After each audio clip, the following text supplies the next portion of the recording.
तो हम लोग का चैप्टर पहला श्लोक से शुरू हुआ था। ठीक है, जहाँ पे प्रीवियस ये कल भी हम लोगों ने खैर पढ़ा था, क्योंकि ये टॉपिक बहुत इंपॉर्टेंट है, इसलिए इसको रोज बार बार हम लोग थोड़ा रिपीट कर रहे हैं कि क्योंकि ये जो प्रश्न है ये काफी इंपॉर्टेंट है। ऐसे ही प्रश्न पृथु महाराज ने चौथे स्कंद में सनत कुमारों से पूछा था कि क्या करना चाहिए। जैसे परीक्षित महाराज पूछते हैं कि व्यक्ति को क्या सुनना चाहिए, क्या जप करना चाहिए, क्या स्मरण करना चाहिए अपने पूरे जीवन काल में, और स्पेशली मृत्यु के समय क्या करना चाहिए, किस तरीके से जीना और किस तरीके से शरीर को त्यागना है। तो उसके उत्तर में सुखदेव गोस्वामी पहले ही श्लोक में उनको क्या है, उनका ग्लोरिफिकेशन करते हैं, उनका गुणगान करते कि ये जो आपने प्रश्न पूछा है ये उत्तम उत्तम प्रश्न है। मतलब एक कहते हैं कि बेस्ट क्वालिटी क्वेश्चन कि जो सबको लाभ देने वाला है। क्या कहते हैं, श्री शुक उवाच वर्य ईशत प्राशना कृतलोका हितम नृपा। देखो, कृतलोका हितम नृपा मतलब लोगों के हित के लिए, सबके लोगों के हित के लिए। आत्मविद समता पुंसाम श्रोतव्यादिषु यहाँ पर कि आत्मविद समता पुंसा मतलब जो ये जो पुण्य जीवन जो मुक्त आत्मा है वो भी बताते हैं कि नहीं, ये प्रश्न बिल्कुल सही है। क्योंकि भगवान कृष्ण से संबंधित जो भी प्रश्न होते हैं वो क्या है, सर्वोपरि है। और ये जो प्रश्न परीक्षित महाराज ने पूछा इसका जो लाभ है वो सभी लोगों को होने वाला है। उन्होंने केवल अपने लिए प्रश्न नहीं पूछा, सबके लिए पूछा क्या सुनना है, क्या जप करना है, क्या स्मरण करना चाहिए पूरे जीवन काल में, इस तरीके से। तो आगे हमारे अगला जो आता है कि ये आई थिंक ये 2.1.2 का पॉइंट है, ये 2.1 में से नहीं है। ठीक है, तो तात्पर्य में दूसरे जो उसमें आता है उसमें बताया जाता है कि जो प्रश्न है, मतलब ये जो पूछा गया कि एक even the question asked by devotees, कि मतलब ये जो सवाल है किसी भक्त ने पूछा है कि क्या सुनना है, क्या जप करना है, क्या याद रखना है हमको। तो मतलब क्यों इसको, मतलब ये सवाल भी हमको क्यों याद रखने चाहिए कि अगर ये सवाल, तो देखिए अब ये जो प्रश्न है परीक्षित महाराज ने पूछा, हमें ये सवाल याद करके क्या करना है, उत्तर को याद रखना चाहिए ना। कोई पूछ सकता है कि क्वेश्चन याद करके क्या करना चाहिए हम लोगों को। इस प्रश्न को क्यों याद रखना चाहिए, क्योंकि ये 2.1.1 गलत है, इसका इंटेंशन एक सेकेंड, इसका नंबरिंग 2.12 आना चाहिए। एक सेकेंड कर दो।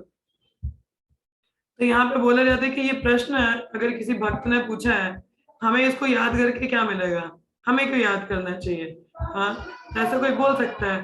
तो परंतु इसमें प्रभात बताते हैं, देखिए प्रश्न देखिए जब क्वेश्चन पेपर डलता है, हाँ जैसे हमारा जेई मेंस का हो या कोई भी है, तो मेन इंपॉर्टेंस क्या रहेगी कि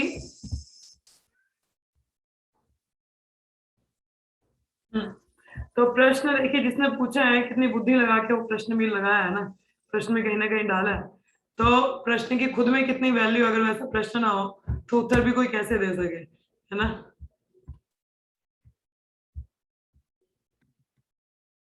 हम्म तो ऐसा होता है, ये प्रश्न हमें क्यों याद रखना चाहिए यहाँ पे, क्योंकि ये जो प्रश्न है कि किसके बारे में, कहाँ में रिलेट करेगा भगवान कृष्ण से। ठीक है, जो कि पूर्ण पुरुषोत्तम है और खुद में परफेक्ट है। और कोई भी प्रश्न या उत्तर जो कि भगवान से संबंधित होता है वो दिव्य होते हैं।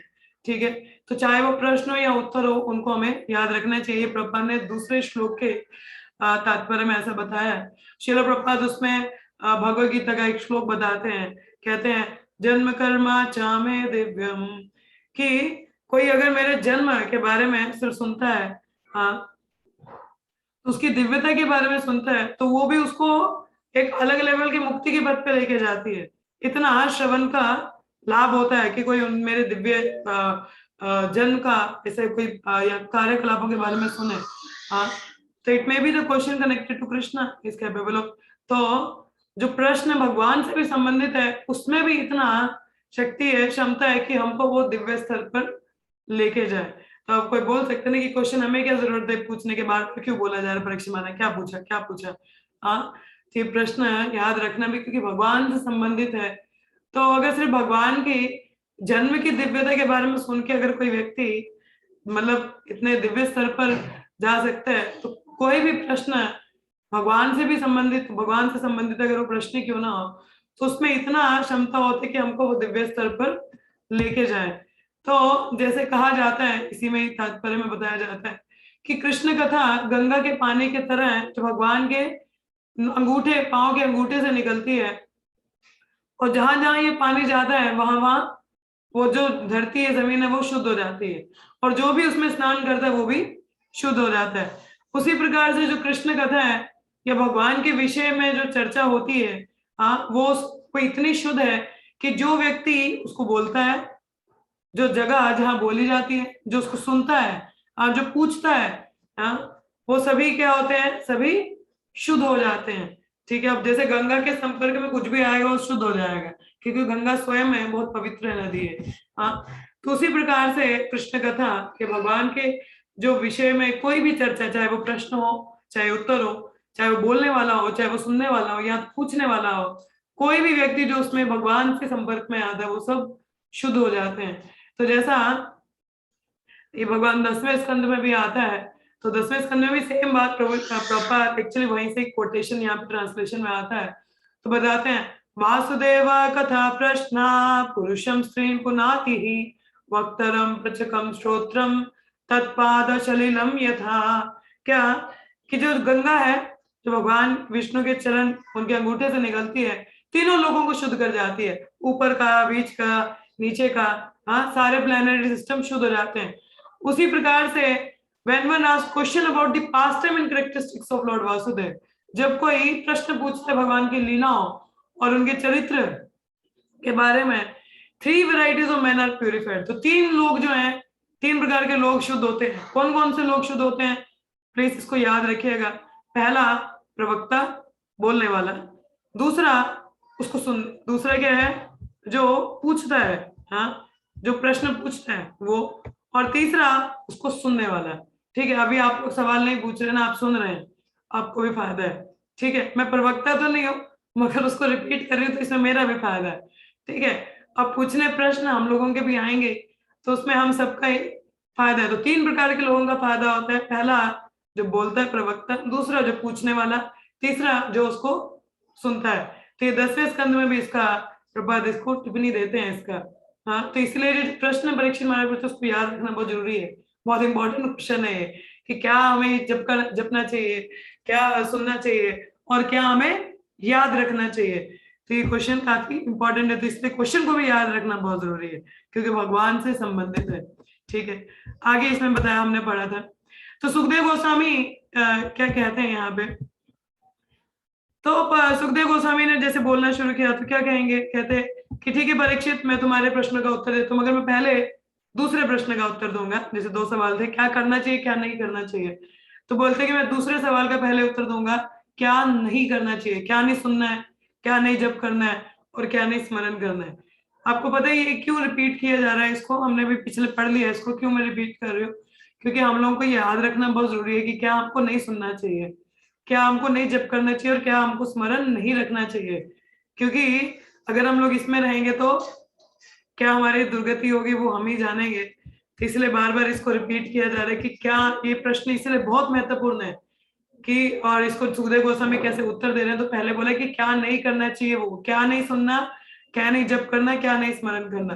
तो इसको 2.212 में इसका बताते हैं सुखदेव गोस्वामी। तो क्या बताते हैं, श्रोतव्यादिनी राजेन्द्र निर्णम शंति सहस्रसा अपाश्यतम आत्मतत्वम गृहेषु गृहमेदिना।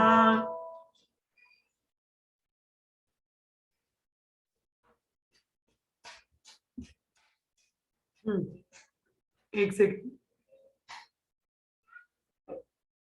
हरे कृष्णा, क्या आप मुझे जो हमारा, एक सेकंड।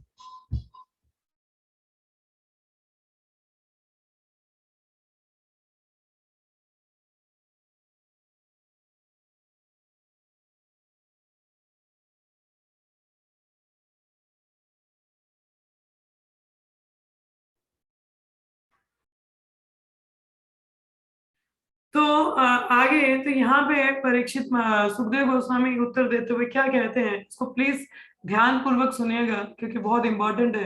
तो ये कहते हैं, हो राजेंद्र, हे किंग, हे राजा, राजन, श्रोतव्यादिनी सहस्रश्यंती, कि क्या सुनना चाहिए, देर आर श्रोत क्या, श्रोतव्यादिनी सहस्रश्यंती, सहस्रश्यंती मतलब हजारों हजारों ऐसे टॉपिक विषय हैं जिनको लोग सुनते हैं, जिन पे चर्चा करते हैं, हाँ, और जिनको स्मरण करते हैं। ऐसे लोग कौन से होते हैं, गृहेशु गृह मेदी नाम, ऐसे लोग कौन है, गृह मेदी नाम, ठीक है। क्या बोलेगा, श्रुत व्याधिनी सृष्यंती, मतलब कि कौन से ऐसे हजारों ऐसे विषय हैं जिनको सुना जाता है, जिनको चर्चा किया जाता है, जिनको स्मरण किया जाता है, और ऐसे कौन कौन करता है ऐसा, गृहेशु गृह मेदिना, ऐसे भौतिकवादी लोग जो केवल अपने परिवार, अपने घर से आ सकते हैं, हाँ, और क्या बोलते हैं, एंड अपाश्यतम आत्म तत्वम, एंड ऐसे जो लोग हैं उनको जीवन का क्या लक्ष्य है, आत्म तत्व क्या है, उसके बारे में जानने का कोई रुचि नहीं, ठीक है।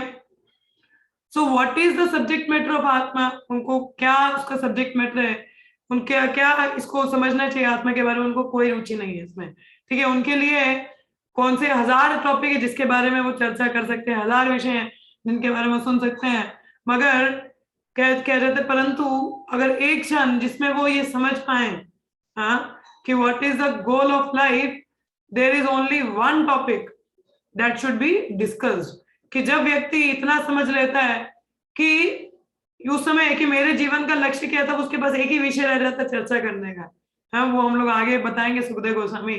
तो ये हजार विषय किसके पास है, चर्चा करने को, बात करने को, हाँ। अभी भौतिकवादी देखो, उसको बोलो चलो आत्म तत्व के बारे में बात करते हैं, बोलेगा नहीं टाइम का है, और देखोगे तो 24 घंटे कुछ ना कुछ चर्चा करेगा, कुछ बात करेगा, कुछ करेगा, है कि नहीं, देखा है ना सभी ने, हजार हजार विषय उसके पास चर्चा करने को, सुनने को, याद करने को, परंतु आत्म तत्व के बारे में होते हैं ना, कई बार बच्चे होते हैं हमारे घर में, तो इससे मुझे याद आ रहा है कि जैसे बच्चे होते हैं ना, जब एग्जाम टाइम आता है, मम्मा बोलते हैं बच्चे चलो ये आंसर सुनाओ, हाँ, जब पेपर की बात है कि उसको कुछ नहीं आएगा, ऐसे हजारों दुनिया जगत की बातें करेगा, ये हीरो, ये हीरोइन, ये क्रिकेट, वो मैच, ये मैच, पूरी कहानियां सुनाएगा, पूरे टीवी सीरियल का, मूवी का, मगर जहां बात आती है क्वेश्चन पेपर के से मेन बात की, उसको पेपर का जो लक्ष्य है, टेस्ट पेपर का, उसको कुछ याद नहीं रहता, हाँ, उसको कुछ याद नहीं है क्या बोलना है, हाँ। तो मगर वो फालतू की बात है ना। अब एग्जाम टाइम पे क्या याद रहना चाहिए, कि जो आंसर लिखना है क्वेश्चन पेपर में, हाँ, मगर उसको वो याद नहीं, हजार विषय वस्तु पुरानी याद रहेंगी। वही भौतिकवादी का हिसाब है, हजार विषय वस्तु जिनका कोई काम धंधा नहीं है, कोई किसी काम का नहीं है, वो सारी चीजें याद रहेंगी, मगर जो अंतिम परीक्षा है हमारी फाइनल मृत्यु के समय का, उसको उसको कुछ नहीं याद है, उसमें करना क्या है, उसकी तैयारी क्या करनी है, क्या बोलना, उसको नहीं याद रहता, हाँ। तो इसलिए यहाँ पे परीक्षित सुखदेव गोस्वामी क्या कहते हैं, राजन, जो व्यक्ति समझ लेता है कि जीवन का लक्ष्य क्या है, उसके मतलब जो नहीं समझ, one who has not understood, जिसको नहीं समझ में आता कि जीवन का क्या लक्ष्य है, उसके लिए हजार विषय हैं जिनके बारे में वो चर्चा कर सकता है, सुन सकता है या स्मरण कर सकता है, ठीक है। आगे सुखदेव गोस्वामी बताते हैं, देखिए गृह मेदी का यहाँ पे अर्थ आता है, तो गृह मेदी का एक और मैं शब्द आपको बता दूं। देखिए गृह मेदी और गृहस्थ दो शब्द हम लोगों ने पढ़े थे, तो गृह मेदी का वैसे कोई नेगेटिव सेंस नहीं होता, अच्छे में भी उसको इस्तेमाल किया जाता है। एक बार तात्पर्य में भागवत में ही प्रभुपाद ने राम जी को भी गृह मेदी कहा है वहां पे। तो गृह मेदी मतलब जो घर परिवार में हो, ठीक है, ऐसा भी कहा जाता है। परंतु जब गृहस्थ और गृह मेदी दो शब्दों का आता है, तब गृह मेदी को नेगेटिव एस्पेक्ट में लिया जाता है, मतलब उसका उल्टा मतलब दिखाया जाता है, ठीक है। गृहस्थ को पॉजिटिव दिखाया जाता है, गृह मेदी नेगेटिव एस्पेक्ट में, कि गृह मेदी जो इंटेंगल्ड है, ठीक है। तो असल में इसका मैं बता दूं कि मेधी जो होता है, मेधी का अर्थ होता है स्तंभ, एक तरह का जो पोल होता है, ठीक है, जैसे एक डंडा आप लगा लीजिए, जिससे कि जैसे आप देख रहे हैं इस गाय को बांधा गया ना, ऐसे पेड़ के साथ में, ऐसे डंडे के साथ में बांधा जाता है, ताकि गाय जितनी जितनी लंबी उसकी डोरी होती है, उतना ही वो घूम सकती है और उतने ही हिस्से में वो घास चढ़ सकती है। आप देख रहे हो सर्कल ऐसा बन जाता है, ठीक है। तो इसको और सेंटर पॉइंट क्या है, सेंटर पॉइंट वो डंडा है, ठीक है, जिससे उसको बांधा गया है, और उसका इंजॉयमेंट का सर्कल कितना है, जितना वो रेडियस कवर कर सकता है, ठीक है, जितना वो सर्कल बना सकता है जानवर। आपने देखा होगा अपने गांव में भी उखल के साथ में, ऐसे उखल की हम मतलब क्या कहते हैं उसको, कुछ डंडा सा कहते हैं ना, उसके साथ बांधा जाता है गाय को, और जितनी लंबा उसका वो रस्सी होती है, उतने ही सर्कल में वो घूम घूम के बेचारी घास खा सकती है। तो इस गाय का सेंटर पॉइंट क्या है, ये डंडा है ना, इसी के सेंटर इर्द गिर्द रह के वो घास चर सकती है। उसी प्रकार से जो गृह मेधी होता है, उसका सेंटर पॉइंट क्या होता है? गृह, गृह, हाँ, उसका सेंटर पॉइंट क्या? गृह, इज ओन हाउस, उसका घर। हाँ, ये क्या इंडिकेट करता है? तो गृह मेधी it's a indicative of selfish life, कि मतलब जो हम लोग अपने को केंद्र में रख के जो जीवन व्यतीत करता है व्यक्ति, उसको गृह मेधी कहा जाता है, क्योंकि उसका सेंटर पॉइंट क्या है? क्या है उसका सेंटर पॉइंट? मैं फोकस, मेरा गृह, मेरा घर परिवार, हाँ, उसी के इर्द गिर्द उसका जीवन चलता है। तो इसलिए गृह मेधी हर बार एक गृहस्थ को नहीं बोला जाएगा, जो भी शादीशुदा तो उसको गृह मेधी कह देंगे, नहीं। ये उस विचारधारा को कहा जाता है जो कि खुद को केंद्र में रख के, हाँ, अपना जीवन निर्वाह करना चाहता है, उस मेंटेलिटी को कहा जाता है गृह मेधी। ठीक है, ये समझ में आया? तो विश्वनाथ चक्रवर्ती ठाकुर बताते हैं कि मेधी जो शब्द है वो कहाँ से आता है? मेध्य, मेध्य मीन्स वायलेंस, हिंसा करना। ठीक है, और यदि आप देखें तो गृह मेधी ना, तो मतलब गृहस्थ में जीवन में कई प्रकार के अपराध होते हैं। ठीक है, कई प्रकार के हिंसा कार्य, जैसे 5 प्रकार के हैं। जैसे आप उखल में, अभी तो खैर हम उखल इस्तेमाल नहीं करते, उखल में जब पीसते हैं तो उसमें कई इंसेक्ट मारे जाते हैं। या आटा चक्की, आजकल तो खैर कई चीजें इस्तेमाल नहीं होती, बट आटा चक्की भी है, तो उसमें भी जब आटा पीसते हैं तो कई जानवर, कई कीटाणु मरते हैं। तो जैसे वाटर पॉट्स हैं, हम लोग जो मटके हैं या पानी के जो घड़े रखते हैं, उनमें भी कई जीवात्मा ऐसे मर जाती हैं। तो कभी झाड़ू लगाते हुए छोटी छोटी चींटियां मर जाती हैं। खाना बनाते वक्त भी कई ऐसा होता है। तो इस प्रकार का कई सारे अपराध गृहस्थ के जीवन में जुड़े होते हैं, 5 प्रकार के हिंसक कार्य। तो उनके लिए प्रभुपाद ने पंच महायज्ञ की बात की है, वो भागवत गीता में, खैर वो हमारी चर्चा का विषय नहीं है। मगर गृहस्थ जीवन देखा जाए गृह मेरी का, तो पहले ही उसमें कुछ ना कुछ हिंसा तो रहती ही है। ठीक है, सुखदेव गोस्वामी इसमें क्या बताना चाहते हैं? कहते हैं कि जब हमारा अब्जॉर्प्शन, मतलब हमारा ध्यान छोटी विषय वस्तुओं में होता है, तो वो हमें क्या होता है, हमारा जो मेन गोल है, लक्ष्य है जीवन का, उससे हमें वो भड़का देता है, हाँ, डिस्ट्रैक्ट कर देता है। Therefore, if one is not focused on the goal of life, then so many things can distract us. There are thousands of topics.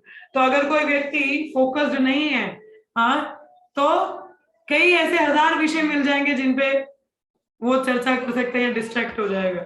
आप ही लगा लीजिए, जब आप भौतिक जगत में थे, भौतिक जगत में मतलब अभी भौतिक जगत में ही हो, कहने का तात्पर्य ये है कि जब आप भक्ति में नहीं थे, इससे पहले कितनी विषय वस्तु थी आपके पास चर्चा करने को? हाँ, बताइए। टीवी सीरियल, मुझे याद है मेरा स्कूल टाइम में, हम लोग क्योंकि स्पोर्ट्स में थे तो काफी स्पोर्ट्स की बातें किया करते थे। तो मुझे याद है हमारा एक्चुअली फ्रेंड सर्कल था, तो क्या बात होता था, राखी सावंत, उसका मिमिक्री चल रहा होता था, या टेनिस की बात होती थी, या क्रिकेट की बात होती थी, या वर्ल्ड कप की बात हो रही है, या पता नहीं कौन सा कोई सीरियल आता था उसकी बात। मेरे घर में केबल नहीं लगा था, बट आप मानोगे नहीं, मुझे सभी सीरियल्स की स्टोरी पता थी। क्योंकि स्कूल में इतना चर्चा होता था उसका, मतलब आते ही क्रिकेट में क्या हुआ, उधर क्या हो गया, आईपीएल में क्या, और आईपीएल खैर उस टाइम पे नहीं शुरू हुआ था, तो राखी सावंत ने क्या किया, इधर क्या हुआ, सारे वो विषय वस्तु की पूरी कहानियां मुझे पता रहती थी। तो कभी कोई ऐसे मिल जाता था तो वो बोलता था उस सीरियल में पता ऐसे, तो मैं उसको बताती, कहते आपको कैसे पता? उनको ही तो अचंबा होता था। तो मतलब बोलते आपके घर में तो केबल नहीं लगा है। बोला हाँ बस पता है, मतलब इसमें भी हम गर्वित महसूस करते, देखो हमको कितना जानकारी है, वो भी विषय वस्तुओं के बारे में।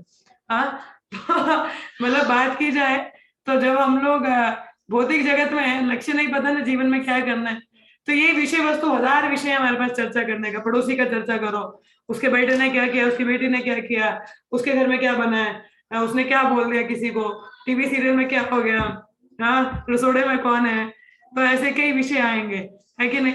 तो ये डिस्ट्रैक्शन के कारण होते हैं, क्योंकि लक्ष्य नहीं है ना। तो भगवान भगवत गीता में भी दूसरे अध्याय में एक श्लोक आता है जिसमें कहते हैं जो व्यक्ति इस अध्यात्म पद पे रेजोनेट नहीं है, मैं देख देती हूँ वो श्लोक आपके साथ डिस्कस करते हैं हम लोग।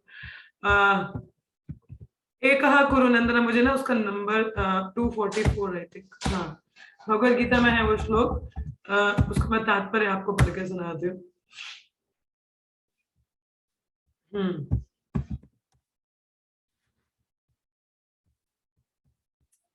244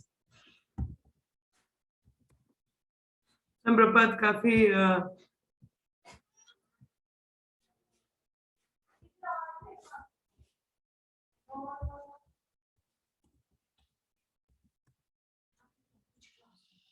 एक सेकंड ना, थोड़ा होल्ड करिएगा। हरे कृष्णा कृष्ण कृष्ण हरे हरे, हरे राम राम राम हरे हरे, हरे कृष्णा कृष्ण कृष्ण हरे हरे। हाँ, 241 ये श्लोका आप भी देख सकते हैं, काफी महत्वपूर्ण श्लोक है ये भी। इसमें आप इसको, ये भगवत गीता के दूसरे अध्याय का 41वां श्लोक है। ये देखिए क्या बोला है, विवस आत्मिका बुद्धिर एक है कुरु नंदना बहुशाखानंतश्च बुद्धियो व्यवसायिनाम। क्या बोला, व्यवस आत्मिका बुद्धिर एक कुरु नंदना, those who are on this path are resolute in purpose, जिस भक्ति पथ पे पता है अपना फोकस्ड है, हाँ, उनका लक्ष्य एक ही है। क्या है, जो भक्ति पथ पे है, जिनको पता है अपना लक्ष्य क्या है, क्या करना है, तो उनका लक्ष्य क्या है, एक है, एक कुरु नंदन, ठीक है। परंतु जो जिनका बुद्धि भ्रष्ट है और वो फिक्स्ड नहीं है, बहुशाखाना, मैनी ब्रांच्ड, मैनी ब्रांच्ड है वो, तो मतलब काफी डिस्ट्रैक्शन है उनके लिए। अब बहुशाखा ही अनंत, बहुशाखा अनंत, बहुत सारी अनंत शाखाएं हैं उनके लिए। हाँ, तो वही यहाँ पे यहाँ पे बताया जा रहा है कि जो व्यक्ति अपनी छोटी विषय वस्तु में लगा है, जैसे वही बोला कि भौतिक चर्चाओं में, उसके लिए कई हजार विषय चर्चा करने को, मगर जो व्यक्ति समझ लेता है कि जीवन का लक्ष्य क्या, उसके लिए एक ही टॉपिक आता है, भगवान कृष्ण के बारे में चर्चा करनी। उनका केंद्र कौन बन जाता है, भगवान कृष्ण। मगर गृह मेदी का केंद्र कौन है, मेरा गृह और उससे जितने भी संबंधी है सभी लोग। हाँ, तो आगे बताया जाता है, सत्यवादिनी सहस्रेष्यन्ति, there are thousands of topics to hear, meditate and discuss about, but the moment one realizes goal of life, there is only one topic. Sukhdev Goswami कहते हैं, मतलब जो लोग इन चीजों के बारे में हजार विषय उनके पास चिंतन करने को, मेडिटेट करने को, डिस्कस करने को, श्रवण करने को, बट एक क्षण जब वो समझ लेते हैं कि जीवन का लक्ष्य क्या है, एक ही टॉपिक रह जाता है। यस प्रिया माता जी बोलिए। हरे कृष्णा। वही एग्जांपल आती है ना, हरे कृष्णा। हाँ बोलो। कि वो एक एग्जांपल नहीं आती इसमें कि जब घर में आग लगी होती है तो कोई ये फालतू बातें नहीं करने बैठता, इधर क्या बोल रही है, तब यही बात होती है, निकलना कैसे बाहर, बाहर कैसे निकले, तो ये आग लगी है। वो तो खैर आग लगी हुई ना, यहाँ पे लोगों को पता ही नहीं ना कि घर में आग लगी है। संसार दावन, अभी उतनी इमरजेंसी पता नहीं ना चली, तो ये इनके गृह मेदियों की बात आ जाती है। ठीक है, आगे आता है हमारा, अब बोलते हैं कि ये जो हाउ डू सच गृह मेदी स्पेंड देयर टाइम। अब गृह मेदियों की बात होगी, मगर ये अब करते क्या है। अच्छा, इनके पास हजार विषय चर्चा करते हैं, मगर करते क्या है, इनका जीवन चलता कैसे है। हाँ, ये भी हम लोगों ने चर्चा किया था। अभी ये 5वें तक आने के लिए ना, ये 2 श्लोक और हमको इसको रिवाइज करना है। क्या बोला जाता है, निद्रा हिरियते नक्तम व्यवयेना चावया दिवचर्थया राजन कुटुंबा भरने नवा। सुखदेव गोस्वामी कहते हैं, वह निद्रा हिरते नक्तम, हाँ, कि डेट इज, क्या करते हैं ये लोग, हाउ, किस तरह से अपना पूरा दिन व्यतीत करते हैं, रात को सोने में, और व्यवयेना, मैथुन, संबोध करने में, सेक्स लाइफ, एंड दिन में क्या करेंगे, दिवाचर्थेया, day time spent in accumulating wealth, मतलब अपने कुटुंब के लिए, हाँ, मतलब दिवाचर्थेना मतलब राजन की क्या है, संरक्षण, वो संचय करेंगे, धनराशि संचय करेंगे, किसके लिए, क्या कर्तव्य, क्या पर्पस है, हाँ, कुटुंब भर नहीं नवा, in order to support a family, घर वालों को कैसे पालन पोषण करना है, इकट्ठा नहीं करेंगे, हाँ ऐसा बोलेंगे, पैसे इकट्ठे करेंगे। इस तरीके से उनका रात सोने और मैथुन में, और दिन इतना वर्क का, इतना वर्क हार्ड, हाँ, working hard for his family members, कितना इतना परिश्रम करेंगे, कठिन परिश्रम, हाँ, इस तरीके से गृह मेदी का जीवन क्या है, व्यतीत होता है। ठीक है, तो प्रपात इसमें तात्पर्य में क्या बताते हैं कि जो हमारा मॉडर्न ह्यूमन सिविलाइजेशन है, किस प्रिंसिपल पे बेस है, इसी पे, कि मैं रात को सोना, मैथुन, और दिन में गधों की तरह कार्य करना, इस पे। मगर प्रपात बताते जो हमारा भागवत स्कूल है, मतलब ये जो आध्यात्मिक है, वो इन चीजों को सपोर्ट नहीं करता। कहते कि मनुष्य जीवन किस लिए है, तत्व जिज्ञासा, कि तत्व की जिज्ञासा करना। जैसे प्रथम स्कंद के 2 अध्याय के 10वें श्लोक में क्या बोला, कामस्यानेन्द्रिया प्रीतिर्लोभो जीवत यावता जीवस्य तत्व जिज्ञासा नार्थो यश्च कर्म भी, कि life desire should never be directed towards sense gratification, कि हमारी जो इच्छा है वो इंद्र तृप्ति की ओर नहीं होनी चाहिए, बल्कि एक एक हेल्दी लाइफ, मतलब हेल्दी होते हैं हृष्ट पुरुष जीवन की तरफ, हाँ, कि मनुष्य जीवन जो है उसको पूछना चाहिए कि एब्सोल्यूट ट्रूथ, परम सत्य क्या है। Nothing else should be the goal of one's work, और अपने कार्य का कोई और भी लक्ष्य नहीं होना चाहिए, केवल ये कि परम सत्य क्या है। इसमें आत्म तत्व की जिज्ञासा होनी चाहिए, हाँ, and making the solution to end the miseries of life, that is the purpose of human life. क्या कि जो मिजरीज हैं, कौन से कलर कलेश, कल बात की थी हम लोगों ने, 4 प्रकार की व्याधियां, जरा मृत्यु, क्या, जन्म मृत्यु जरा व्याधि। तो ये कला कलेश है, इनसे कैसे निकला जाए, ये मनुष्य जीवन का परम लक्ष्य माना जाता है, पर्पस है मनुष्य जीवन का, हाँ। परंतु यहाँ पे कोई प्रश्न पूछ सकता है कि अब ये जो कार्यकलाप है, ठीक है, मतलब कार्य, सोना, मैथुन, फिर दिन में गधों की तरह कार्य करना, कितना बोरिंग लगता है ना। अगर आप भी एक एक्टिविटी को रोज ही करो तो आप बोर नहीं हो जाओगे। रोज वही आपको खाना मिलता रहे, वही खा खा के आप पागल नहीं हो रहे, कुछ तो वैरायटी दे दो, कुछ तो और दे दो, हाँ। तो कहते हैं, मगर ये इम्पेटस नहीं है कि कोई व्यक्ति पूरा जीवन इस तरीके से निकाल दे। इम्पेटस मतलब कि आप लगा लीजिए कि मतलब यही एक वो कारण नहीं हो सकता, यही कार्य, सोना, मैथुन और गधों की तरह कार्य करना, ये कारण नहीं हो सकता कि मनुष्य पूरा जीवन इस तरीके से निकाले, हाँ। इसके पीछे कुछ तो होना चाहिए ना, जहां उसको रस मिल रहा है। तो वो क्या है, केवल ये एक्टिविटीज नहीं है, ये कार्य नहीं है जो उसको पूरा जीवन ऐसे व्यतीत करने को होता है, मगर क्या ऐसी चीज है जो उसको मतलब रस दे रही है। प्रभुपाद भक्ति रसामृत सिंधु में बताते हैं कि रस, रस मेलो, हाँ, एक रस क्या होता है।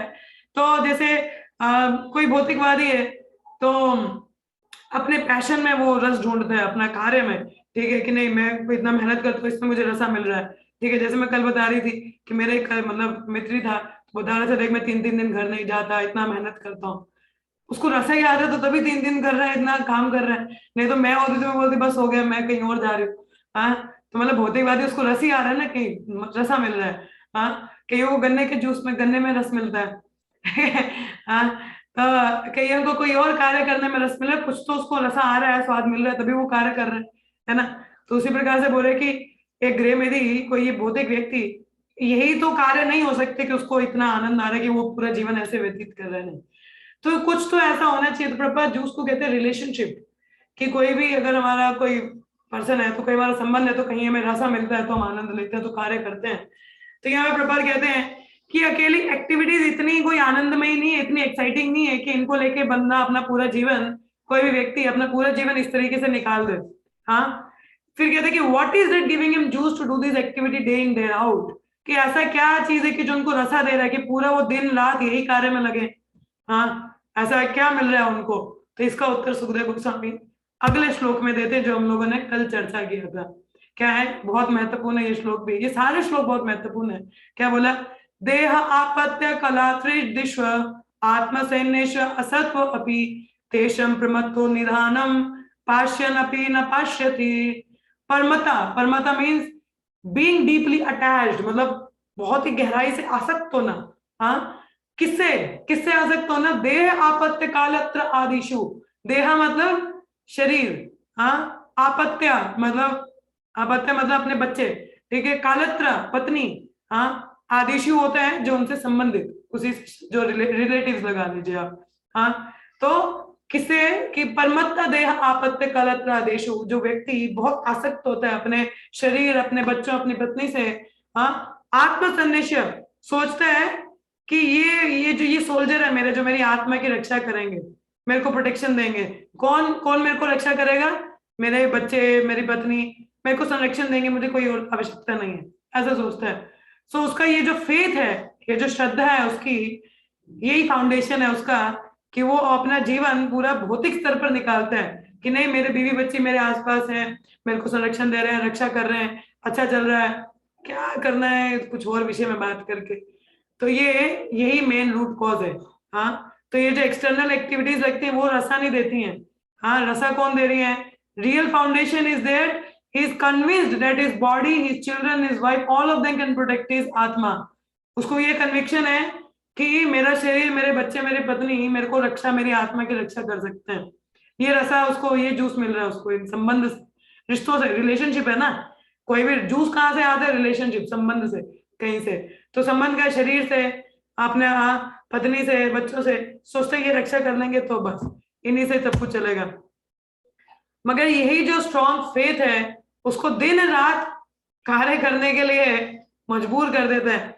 हाँ, जो कि इतना एक्साइटिंग नहीं है कि दिन रात कौन इतनी मेहनत करना चाहता है, किसी का मन नहीं। हाँ, मगर वो फिर भी इसी के कारण इसमें वशीभूत आसक्त होके ये कार्य करते हैं। तो आत्मसैन्यस्यात्व अपि even though they are false सैनिक, हाँ, ये सभी क्या है, झूठे सैन्य सेनापति है ना। कोई बचा सकता है क्या? कभी कठिन परिस्थिति में, कल पढ़ा था ना कि कठिन परिस्थिति में आएंगे ये लोग, बचा सकते हैं हमको? नहीं।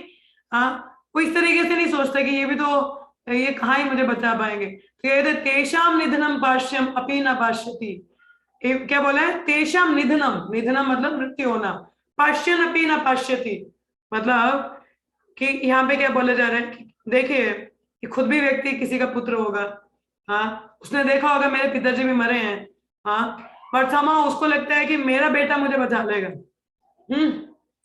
देखिए वो भी किसी का पुत्र रहा, अपने पिताजी को मरते हुए देखा, मगर उसका क्या विचार है कि नहीं मेरा बेटा मुझे बचा लेगा। तो ये कहते हैं तेषाम निधनम पाश्यन अपि न पाश्यति, हाँ, देखा वो लोग मरे सामने मगर नहीं मेरे वाले मुझे बचा लेंगे।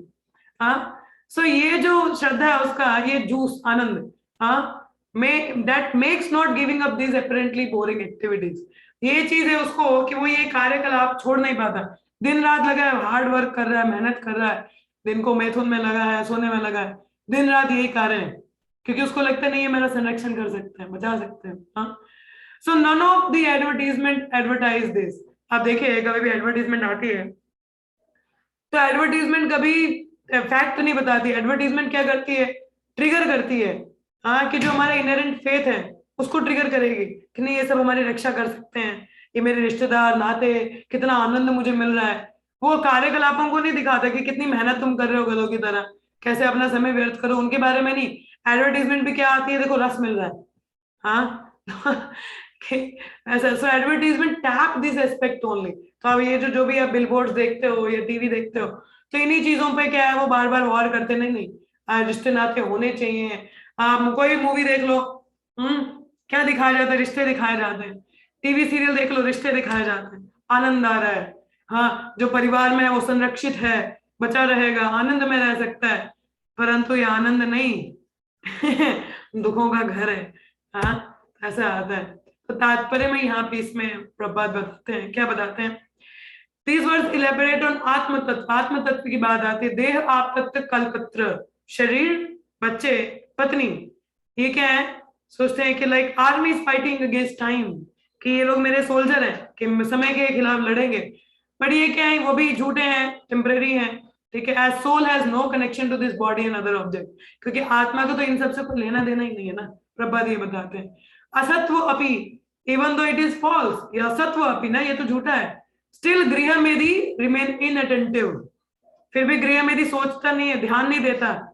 इनअटेंटिव मतलब ध्यान न देना, ध्यान नहीं देना ना। वही कल आपको बताया थी, हानि हानि भूतानि युधिष्ठिर मैंने बताते हैं।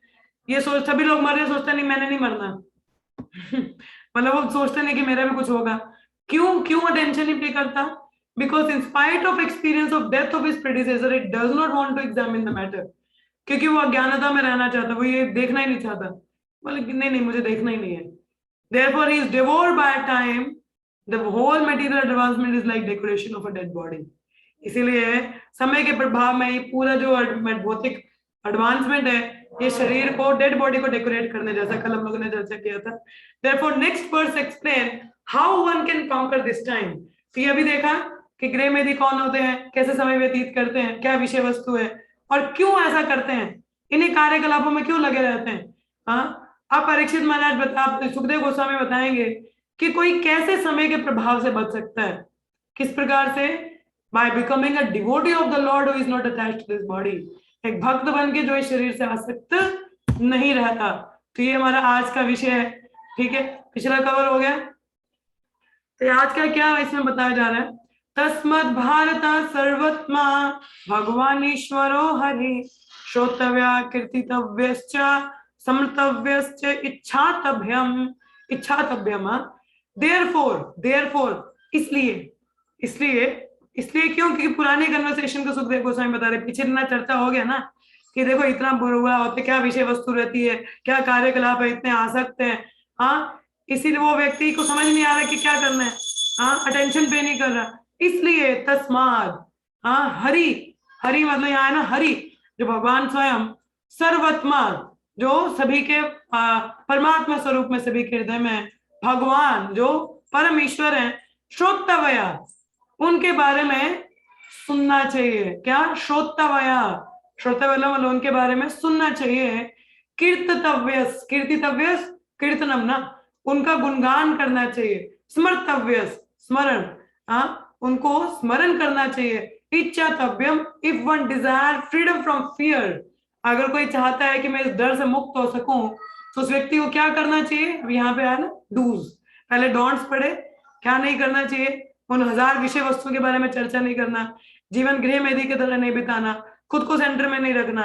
अब क्या करना चाहिए कि जो व्यक्ति इससे मुक्त होना चाहिए उसको hear about, chant and remember the glories of supreme personality of godhead. तो किसके बारे में श्रवण कीर्तन करना है? भगवान कृष्ण के बारे में। हाँ, हरि सर्वत्मा, जो सबके परमात्मा भगवान स्वयं है। श्रोतव्या, ठीक है, उनके बारे में क्या करना चाहिए? सुनना चाहिए। कीर्तितव्यस, यह ना श्लोक में, श्रोतव्य कीर्तितव्यस, गुणगान करना। स्मृतव्यस, स्मरण करना। इच्छातव्यम, अगर आपका इच्छा है यहाँ से मुक्त होने का, हाँ, तो ये हम लोगों को यहाँ पे तो क्या करना है, ये चीजें हमको करनी है। ठीक है, अब हम लोग तात्पर्य पढ़ेंगे इसका। सबको इतना सब कुछ क्लियर है? इतने सारे पॉइंट्स क्लियर हुए, डूज एंड डोंट्स स्टार्टिंग से? हरे कृष्णा, सारे क्लियर हो? आगे समझ में माता जी? ठीक है, किसी के भी मिस भी हुआ हो तो समझ में आना चाहिए। ठीक है, अब यहाँ पे सुखदेव गोस्वामी बताएंगे क्या करना चाहिए। ठीक है, खैर समय हो रहा है वैसे, पर चलिए आज का हम लोग इसका तात्पर्य पढ़ लेते हैं। ठीक है, आत्म तत्व से विहीन व्यक्ति जीवन की समस्याओं के विषय में जिज्ञासा नहीं करते, क्योंकि वे शरीर, बच्चे तथा पत्नी रूपी विनाशन, ये चौथा, अच्छा चौथा वाला पढ़ लिया हम लोगों ने। तस्मा द्वारता सर्वात्मा भगिन विनश्रो हरि, श्रोतव्य कीर्ति नवश्च स्मरतवच्छाताभ्यम। हाँ, कि ये भरतवंशी जो समस्त कष्टों से मुक्त होने का इच्छुक है, उसे उन भगवान का श्रवण, महिमा, गायन तथा स्मरण करना चाहिए, जो परमात्मा नियंता तथा समस्त कष्टों से रक्षा करने वाले हैं। तात्पर्य प्रपद बताते हैं, पिछले श्लोक में श्री सुखदेव गोस्वामी ने यह बताया है कि किस प्रकार मूर्ख एवं भौतिकवादी व्यक्ति सोकर विषय जीवन में लिप्त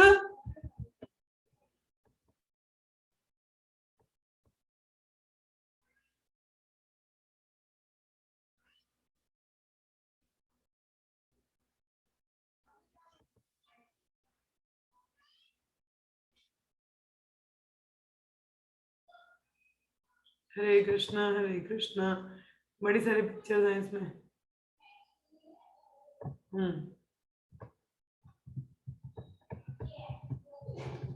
तो यहाँ पे प्रभात बताते हैं कि शोक रहकर आर्थिक दशा सुधारने में तथा उन कुटुंबियों के भरण पोषण में लगा रहता है, हाँ, जो विस्मृति के गर्भ में विलीन हो जाते हैं, तो मतलब भूल जाते हैं कि क्या करना चाहिए।